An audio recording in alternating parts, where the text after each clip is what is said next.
Assalamualaikum warahmatullahi wabarakatuh. Pergi ke pasar membeli tempe, muter-muter darang dan cari kedongdong. Walaupun cuma nonton lewat HP, tapi salam tetap wajib dijawab dong. Sekali lagi ya, Assalamualaikum warahmatullahi wabarakatuh. Alhamdulillahirabbil alamin. Wa bihi nasta'in wala umuri dunya wadin. Wassalatu wassalamu ala asrofil anbiya'i wal mursalin Sayyidina Muhammadin wa ala alihi wa sahbihi ajmain, amma ba'du. Ungkapan puja dan pujian terhingga kepada Zat Ilahi Rabbi Allah Subhanahu wa taala. Kalimat alhamdulillah yang menjadi tanda syukur atas segala nikmat yang Allah Subhanahu wa taala berikan. Akidah Islam dan setiap helaan napas yang keluar merupakan limpahan nikmat yang terhingga, sehingga alhamdulillah atas segala hidayah dan inayahnya kita semua dapat berkumpul dan bertemu di Miftahul Ulum ini. Salawat dan salam semoga selalu tercurah limpahkan kepada junjungan kita semua, Baginda Alam, Habibana wa Nabiyana wa Maulana Kanjeng Nabi Muhammad Sallallahu Alaihi Wasallam. Tak lupa pada keluarganya, para sahabatnya, alim ulamanya, tabi'in, asbat tabiatnya, dan insya Allah sampai kepada kita semua selaku umatnya yang senantiasa turut dan tumut pada ajarannya hingga akhir hayat kita dahi dengan kalimat syahadat. Amin ya rabbal alamin.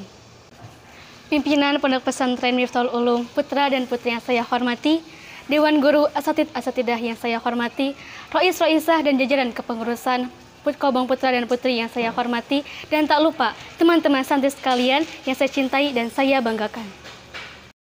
Kesempatan yang berbahagia ini izinkan saya untuk berbagi, tidak dan untuk menggurui, hanya ingin berbagi ilmu yang saya dapatkan di Miftahul Ulum ini melalui persepsi dan bahasa saya sendiri. Dalam rangka memperingati dan memeriahkan Hari Santri Nasional tahun 2022, Pondok Pesantren Miftahul Ulum mengusung tema Santri Muda Berkarya, Kreativitas Terjaga. Dengan diadakan berbagai lomba yang ada, menjadi kesempatan dan wadah tersendiri bagi mereka santri yang ingin berkarya, menunjukkan pada dunia bahwa saya bisa. Maka, sejalan dengan itu, izinkan saya untuk menyampaikan sebuah pidato dengan tema Santri Sukses Dunia Akhirat. Istilah santri bukanlah suatu hal asing di kalangan bangsa kita. Di Indonesia, ada lebih dari 1.000 pesantren yang tersebar dari Sabang sampai Merauke.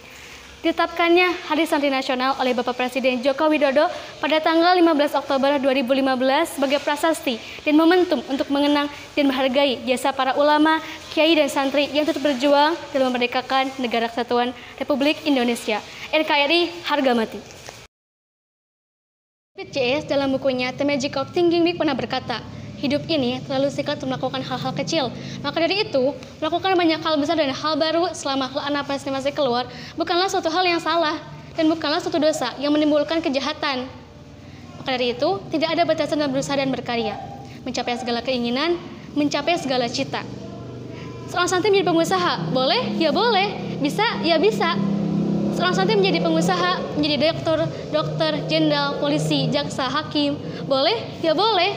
Bisa? Ya bisa. Mengapa boleh? Mengapa bisa? Karena kita juga sama manusia. Memiliki akal, memiliki nalar, memiliki pikiran, memiliki keinginan, memiliki hak dan memiliki kewajiban. Sama ada niat dan tekad yang kuat, apapun yang diinginkan pasti akan tercapai, pasti akan terlaksana.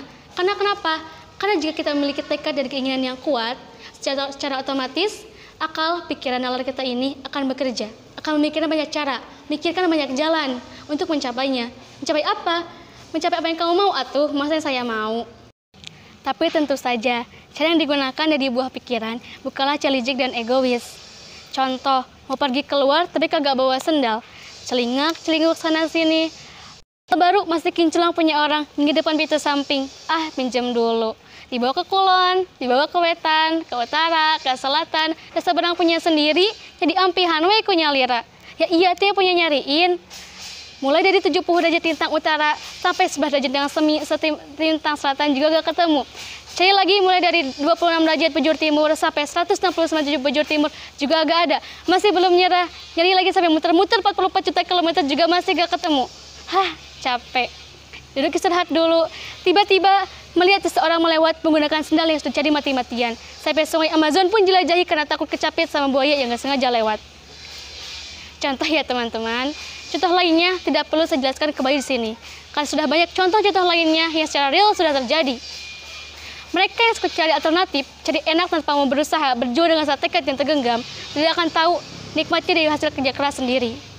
Jika kamu tidak percaya, kamu bisa melakukannya, kamu tidak akan percaya ada banyak manusia yang dapat pergi ke luar angkasa. Manusia pergi ke luar angkasa karena apa? Karena tekad keinginan yang kuat, rasa ingin tahu yang tinggi. Ada apa di luar sana? Menciptakan banyak inovasi dan menemukan banyak solusi.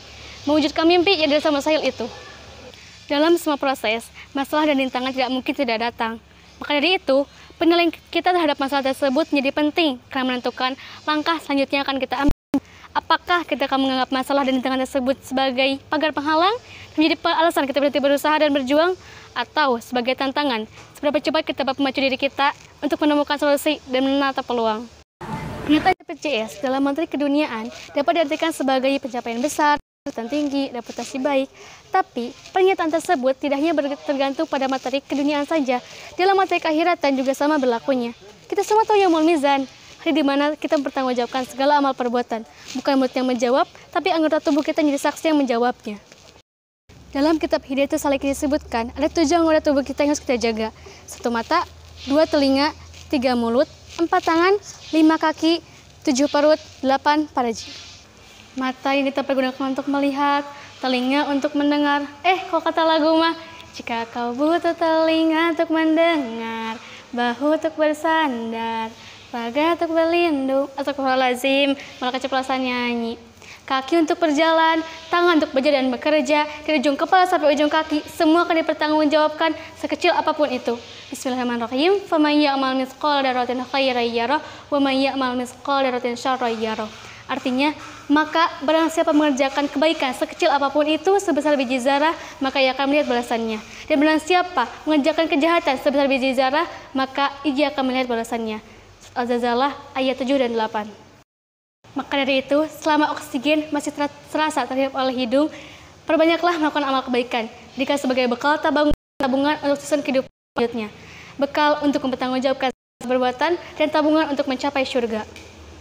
Dalam semua proses pencapaian, landaskan semuanya semata-mata untuk menghadap ridho Allah. Dalam poin penting inilah, kita sebagai santri dituntut, diuji, apakah kita dapat mengaplikasikan apa yang kita pelajari dari banyak kitab dalam berbagai situasi, entah itu genting atau lenggang. Apalagi ketika kita sudah menikmati hasil kerja keras, karena kenikmatan duniawi yang seringkali membuat kita kufur dan lupa untuk bersyukur, lupa kepada siapa kita akan kembali. Maka dari itu, landaskan semuanya untuk menghadap ridho Allah. Mengapa semua landaskan kepada Allah? Agar kita senantiasa sadar, semua akan kembali kepadanya. Mengapa semua landaskan untuk semata-mata menghadap Allah? Agar kita senantiasa ingat, senantiasa sadar, tidak ada yang dapat dilakukan terhadapnya. Semua akan kembali kepadanya. Kekayaan berlimpah, reputasi baik, keterangan melejit, dapat Allah hilangkan dengan sekejap kedipan mata. Aku tanpa Allah bukan apa-apa, Allah tanpa aku tidak apa-apa. Semua ketercapaian haruslah kembali lagi kepada iman dan Islam. Jadikan akidah, agama, dan apa yang dipelajari pesantren sebagai landasan, sebagai aturan, sebagai batasan dalam menjalankan kewajiban. Jangan sampai berlaku baik hanya untuk dia sana-sini, pencitraan, reputasi baik, tapi sebagai tanda syukur, mensyukuri nikmat yang Allah Subhanahu wa Ta'ala berikan, nikmat akal yang telah diberikannya dengan sebaik-baiknya, dan menggunakannya dengan sebaiknya dengan maksimal. Jadi tentang keinginan udah, prosesnya udah, landasan batasan juga udah, pencapaian juga udah, tinggal ibadahnya yang belum. Antara perkara dunia dan akhirat harus kita seimbangkan. Contoh, berjamaah setiap hari, sholat di awal waktu, setiap sebelum masuk waktu subuh, duha sebelum mulai aktivitas. Alhamdulillah setiap dapat nikmat. Innalillahi wa inna ilaihi raji'un setiap dapat musibah. A'udzubillahi minasyaitonirrajim. Bismillahirrahmanirrahim setiap sebelum mulai aktivitas, dan sedekah wajib setiap selesai membaca Quran. Antara perkara dunia dan akhirat, maka janganlah kita lupakan orang-orang di sekitar kita. Seperti kata penggalan cerpen Tobahnya Surau Qaumi, karya Nafis, tidak kesalahan engkau karena telah mementingkan dirimu sendiri.